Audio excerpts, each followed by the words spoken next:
আসসালামু আলাইকুম, doctor ARM Jamil বলছি। আশা করি যে যেখানে আছেন ভালো আছেন। আজকে আমরা আমাদের শরীরের খুব গুরুত্বপূর্ণ একটি অর্গান প্যানক্রিয়াস বা অগ্ন্যাশয় নিয়ে কিছু কথা বলবো।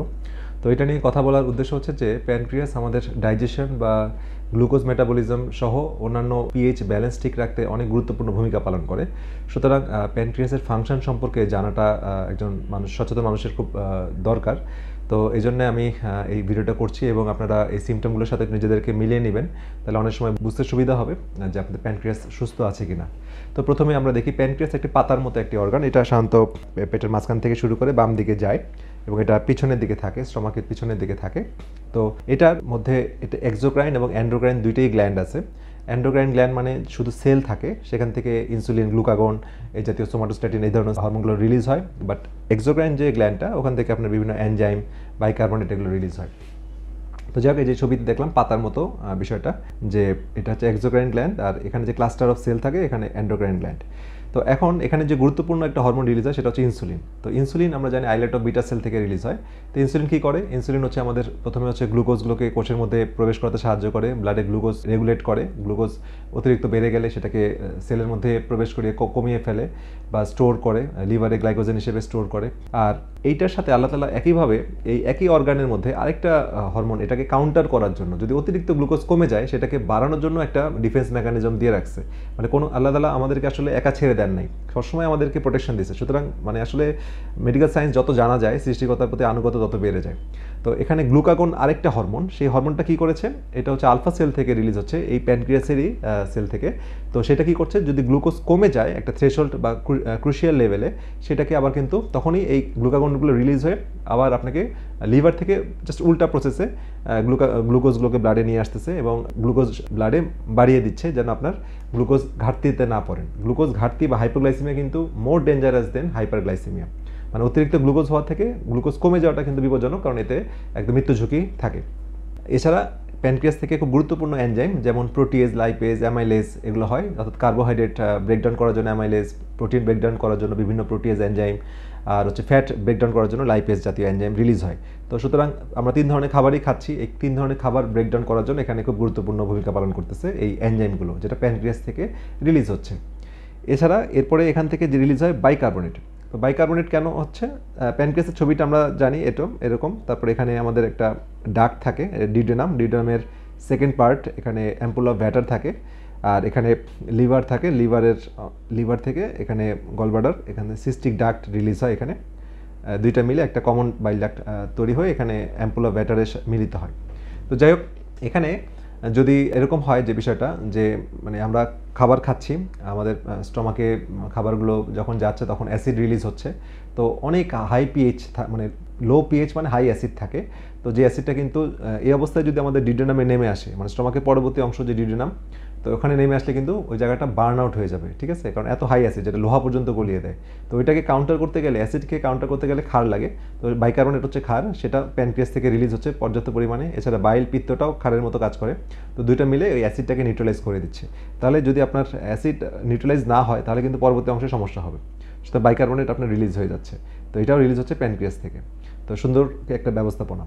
আচ্ছা, এখন প্যানক্রিয়াসের যদি প্রবলেম হয় বা প্যানক্রিয়াসের সমস্যাকে, ইনফ্লামেশনকে বলা হয় প্যানক্রিয়াটাইটিস, অথবা প্যানক্রিয়াস যদি ঠিকমতো ফাংশন না করে তাহলে প্যানক্রিয়াটিক ইনসাফিসিয়েন্সি বলি, সেটা অনেক রোগেই হয়, অনেক রোগের নাম আছে। তো সাইন সিমটমগুলো একটু খেয়াল রাখি, যে এই সিমটমগুলো থাকলে আপনাকে একটু সন্দেহ রাখতে হবে এবং চিকিৎসকের সাথে পরামর্শ করতে হবে। একটা হচ্ছে ক্রমাগতভাবে লেফট সাইডে পেইন, বাম পাশে একটা পেইন ফিল করেন। তারপর হচ্ছে খাবার পরে বেশি ব্যথা হয় বা খাবার পরে বমি বমি ভাব হয়, এবং এই ব্যথাটা সামনে থেকে পিছনের দিকে যায়, ব্যাকে যায়, ঠিক আছে? তো এটা একটা ইম্পর্ট্যান্ট। এবং বমি বমি ভাব হয়, পেটে ব্যথা হয়, বুটবাট শব্দ করে, অনেক সময় ডায়রিয়া হয়, পায়খানার সাথে তেল তেল যায়, এটাকে বলা হয় স্টিয়েটোরিয়া। এছাড়া ফ্যাট সলিউবল ভিটামিনগুলো আপনার অ্যাবজর্পশন হতে সমস্যা করে, যেহেতু ফ্যাট ব্রেকডাউন হচ্ছে না। সেটা ভিটামিন এ এর ঘাটতি, ডি এর ঘাটতি, ই এর ঘাটতি, ভিটামিন কে এর ঘাটতি আপনার শরীরে দেখা যায়। এবং প্রচুর গ্যাস হয়, হ্যাঁ, স্পেশালি প্রোটিন জাতীয়, ফ্যাট জাতীয় খাবার খেলে গ্যাস হয়, কারণ এটার এনজাইম যেহেতু আসতেছে না, এটা ব্রেকডাউন হচ্ছে না। সুতরাং ফার্মেন্টেড হয়ে প্রচুর গ্যাস হয়ে পেট একদম ফুলে থাকতেছে, খারাপ লাগতেছে, অস্বস্তি লাগতেছে। অনেক সময় হার্ট বার্ন হচ্ছে, অনেকে মনে করতেছে যে বুকে ব্যথা, হার্ট অ্যাটাক হয়ে গেল কিনা। পরে গ্যাসের ওষুধ দেওয়ার পর বা এই জাতীয় ট্রিটমেন্ট দেওয়ার পরে অনেক সময় এটা কমে আসে। আচ্ছা, এখন এটার কজ যদি আমরা দেখি, এটা অ্যাকুইট প্যানক্রিয়াটাইটিস সাধারণত ভাইরাল অ্যাটাকে হয়, অথবা অ্যাকুইট কোনো গলব্লাডার স্টোন যায় যদি এটাকে ব্লক করে দেয় তাহলে হতে পারে। আর হচ্ছে ক্রনিক সাধারণত অ্যালকোহল, যারা দীর্ঘদিন অ্যালকোহল খায় তারা অ্যালকোহলের একটা মেইন প্রবলেম এটা।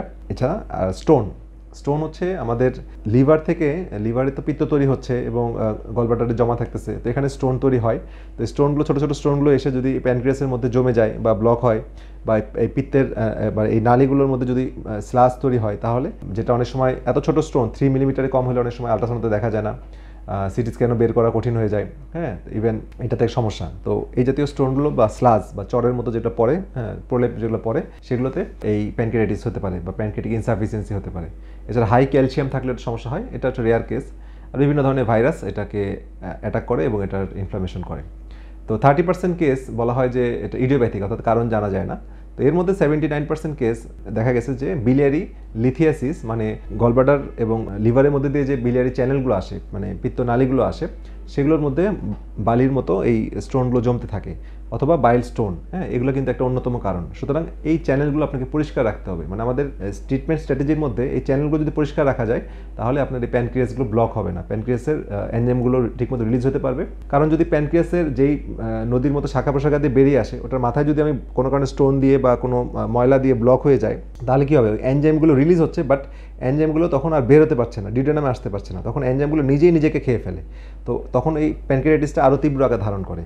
হ্যাঁ, সুতরাং এটা খুবই ডেঞ্জারাস, কারণ প্রোটিলাইটিক এনজাইমগুলো প্রোটিন ব্রেকডাউন করে। তো প্রত্যেকটা অর্গানই তো একটা প্রোটিন, সুতরাং বেরোতে না পারলে কিন্তু নিজের অর্গান নিজেই ড্যামেজ করে ফেলে। তো এটা একটা ডেঞ্জারাস বিষয়। এছাড়া বাইল ডেফিসিয়েন্সি, পিত্ত কখন আমাদের, মানে এই ট্রিটমেন্ট করতে গেলে পিত্তের ঘাটতি আছে কিনা দেখতে হবে। আমাদের পিত্তগুলো রিলিজ হয় গলব্লাডার থেকে, লিভার থেকে তৈরি হচ্ছে, গলব্লাডার স্টোর থাকতেছে এবং ডিউডেনামে আসছে। এখন বাইল ডেফিসিয়েন্সি যদি থাকে, তাহলে কেন ডেফিসিয়েন্সি হচ্ছে? যদি আমরা তেল জাতীয় খাবার কম খাই, ফ্যাট কম খাচ্ছি, তো ফ্যাট খেলেই তো পিত্ত রিলিজ হবে। পিত্ত তো কাজ হচ্ছে সাবানের মতো, এটা ফ্যাটকে ব্রেকডাউন করার জন্য কাজে লাগে। তো আমরা অনেকে ভয়ে বা অনেক চিকিৎসক আসলে না বুঝেই পরামর্শ দিচ্ছেন যে ফ্যাট খাবেন না। তো ভালো ফ্যাট খুবই দরকার। Olive oil, coconut oil, even saturated fat, এটা কিন্তু আসলে বর্তমানে রিসার্চগুলোতে অনেক চেঞ্জ আসতেছে। তো এইগুলো কিন্তু খুব দরকার, বিকজ এটা লজিক্যালি চিন্তা করেন, ফ্যাট না খেলে আপনি পিত্ত আসবে না। তো ফ্যাটের অবশ্যই প্রয়োজন আছে, পিত্ত ব্রেকডাউন করবে, নাহলে পিত্তগুলো অলস হয়ে বসে থাকবে, স্লাজগুলো তৈরি হবে, স্টোন তৈরি হবে। সুতরাং যারা লো ফ্যাট খায় তাদের ক্ষেত্রে সমস্যাগুলো কিন্তু বেশি দেখা যায়। যাদের ডায়াবেটিস রোগী, তাদের হাই কার্ব খায় বা তাদের ইনসুলিন রেজিস্ট্যান্স থাকে, তাদের ক্ষেত্রে কিন্তু এই পিত্তর মানে প্রবাহটা কম থাকে, এই জন্য গল স্টোন, বিলিয়ারি স্লাজ এগুলো কিন্তু বেশি দেখা যায়। এছাড়া মাইক্রোবায়োম মানে পেটের উপকারী ব্যাকটেরিয়া যদি কম থাকে, ব্যাকটেরিয়া কিন্তু বাইল সল্ট তৈরি করে, সিনথেসিস করে। সুতরাং পিত্ত তৈরি হচ্ছে দুই জায়গায়, একটা হচ্ছে লিভার এবং একটা পেটের উপকারী ব্যাকটেরিয়া। সুতরাং পেটের উপকারী ব্যাকটেরিয়ার সংখ্যা যদি কমে যায়, যেটা আমরা সিনথেটিক বিভিন্ন অ্যান্টিবায়োটিক খাওয়ার কারণে বা রং ফুড খাওয়ার কারণে, রং অয়েল খাওয়ার কারণে, রং লাইফস্টাইল ফলো করার কারণে আমাদের এই ব্যাকটেরিয়াগুলো কমে যাচ্ছে। তো যেটার কারণে আমাদের এই ঠিকমতো পিত্ত বাইল সল্ট তৈরি হচ্ছে না। ফ্যাটি লিভার থাকলে সমস্যা হয়, চ্যানেলগুলো ব্লক হয়ে আসে। ইস্ট্রোজেন হাই থাকলে ইস্ট্রোজেন সমস্যা হয়, হাই ইস্ট্রোজেন রোগীদের গলস্টোনের ঝুঁকি অনেক বেশি থাকে। হাই কর্টিসল, বিভিন্ন স্ট্রেস বা বিভিন্ন ইনফ্লামেশনে কর্টিসল বেশি রিলিজ হয়, তো যে কারণে তখন এটাও কিন্তু গলস্টোন বা ইভেন প্যানক্রিয়াটিক স্টোন, প্যানক্রিয়াসের মধ্যেও স্টোন হয়, ছোটো ছোটো হতে পারে। একই মানে কজ একই প্রসেসটা। তো এগুলো দিকে খেয়াল রাখতে হবে, ঠিক আছে?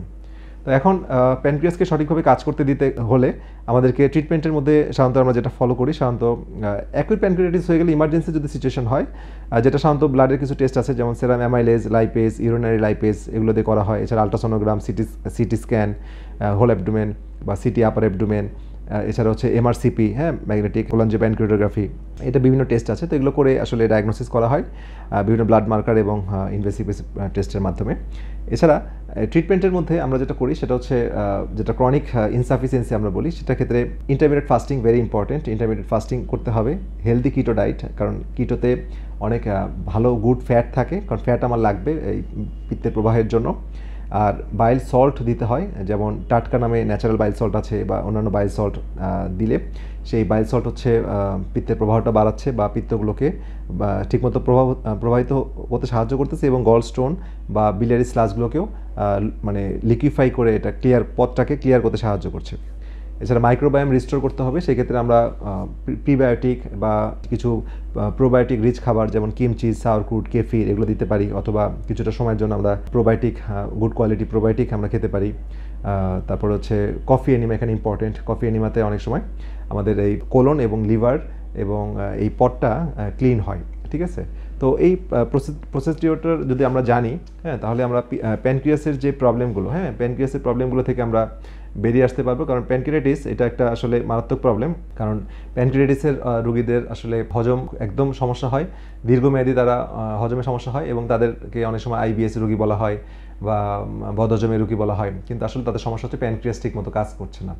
তো ডায়াগনোসিসটা ইম্পর্ট্যান্ট, এবং আপনাকে সঠিক ট্রিটমেন্টটা না করলে যেটা হবে সেটা হচ্ছে আপনার শরীরে ওয়েট রিডাকশান হবে, আপনার খাবারগুলো শরীরে লাগবে না, আপনার প্রোটিন ব্রেকডাউন হবে, শরীরে শুকিয়ে যাবেন, ফ্যাট ব্রেকডাউন হওয়ার কারণে আপনার নিউরোট্রান্সমিটারগুলো তৈরি হবে না, ব্রেন ঠিক মতো ডেভেলপ করবে না, এবং অন্যান্য সেলগুলো ড্যামেজ হয়ে যাবে, কোষের লাবণ্য ত্বক নষ্ট হয়ে যাবে, ওভারঅল সারা শরীরের উপরে ইম্প্যাক্ট পড়বে এবং এনার্জি কম থাকবে গ্লুকোজ কম থাকার কারণে।